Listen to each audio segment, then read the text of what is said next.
కొంచెం back side పడి కొంచెం బ్యాక్ పండి బ్యాక్ పోతే పిల్లలు ఒక్క స్టెప్ వెనక్కండి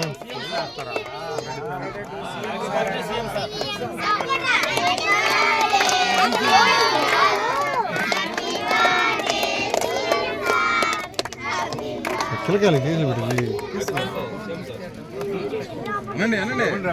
అరవండి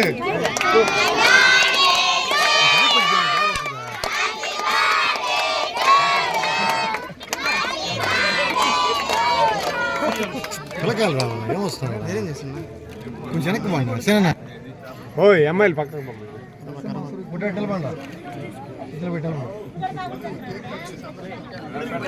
పీసులు పీసులు కూడా ఉండాలి పీసులు కూడా ఉండాలి చీరలు చీరలో పుస్తకాలు లక్ష్మమ్మ జయమ్మ కిష్టమ్మ విజయలక్ష్మి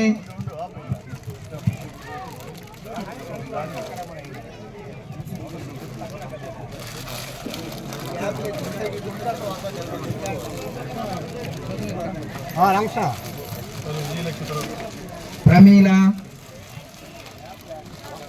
గోపాలమ్మ నవనీతమ్మ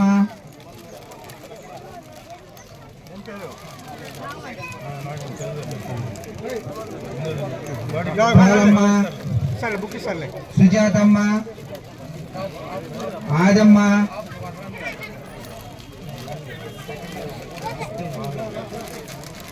సుభాషిణి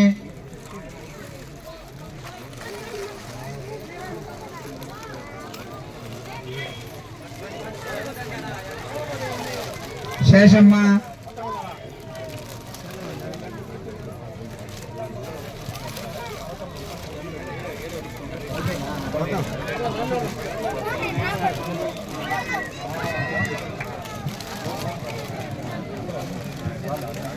ఫాతిమా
చంద్రబాబు నాయుడు గారి 75వ జన్మదినం నేను గిరిజనుల మధ్య జరపాలని చెప్పి జరిపించాం. ఆ పేదరికంలో ఉండే గిరిజనులకి మా ప్రభుత్వం అండగా నిలబడుతుంది. వాళ్ళని గుర్తించింది తెలుగుదేశం, ఎన్టీ రామారావు గారు. 30 రూపాయలు ఆయన పెంచిన మొదలు పెడితే ఈ 4000లో 2840 రూపాయలు చంద్రబాబు నాయుడు గారు పెంచింది. ఆయన P4, ఆయన పోలవరం రాజధాని ఒక బ్రాండ్. అంతకుముందు 2020, అంతకుముందు హైటెక్ సిటీ, ఆయన తెచ్చిన ఇంజనీరింగ్ కాలేజెస్. ఈరోజు లక్షల మంది ఇతర దేశాల్లో సాఫ్ట్వేర్ ఇంజనీర్స్ అంటే చంద్రబాబు నాయుడు. ఆయన గేమ్ చేంజర్. ఆయన దూరదృష్టితో ఆలోచిస్తాడు. ఇప్పుడు 2047 చెప్పినా డెఫినెట్గా దాని ఫలితాలు రాబోయే జనరేషన్స్ అనుభవించి తీరుతాయి.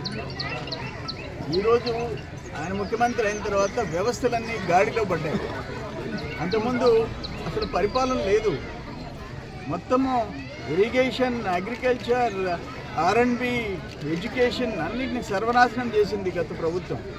ఈరోజు చంద్రబాబు నాయుడు గారు, అనుభవజ్ఞుడైన చంద్రబాబు నాయుడు గారు ఇచ్చి గాడిలో పెడుతుంది. ఆయన ఒక రిపోర్ట్లో దేశంలో ఉండే ముఖ్యమంత్రుల్లో అత్యుత్తమ స్థాయిలో ఉండే నంబర్ 1 ఎవరంటే చంద్రబాబు నాయుడు గారు అని చెప్పేసి ఆ రిపోర్ట్ ఇచ్చిన విషయం మనం చూసాం. అటువంటి నాయకుడు ఆంధ్రప్రదేశ్కి ముఖ్యమంత్రి కావటం, ఆయనతో కూడా నేను మోర్ దెన్ 40 years నేను పనిచేయటం నా అదృష్టంగా భావిస్తున్నా. ఆ భగవంతుడు ఈ పేద ప్రజలు, రాష్ట్ర ప్రజలు, దేశంలో ఉండే ప్రజల ఆశీర్వాదాలు ఆయనకు ఉండాలా. ఆయన ఆయురారోగ్య ఐశ్వర్యాలతో 10 కాలాల పాటు రాష్ట్రాన్ని పరిపాలించాలా అని చెప్పేసి నేను కోరుకుంటున్నాను.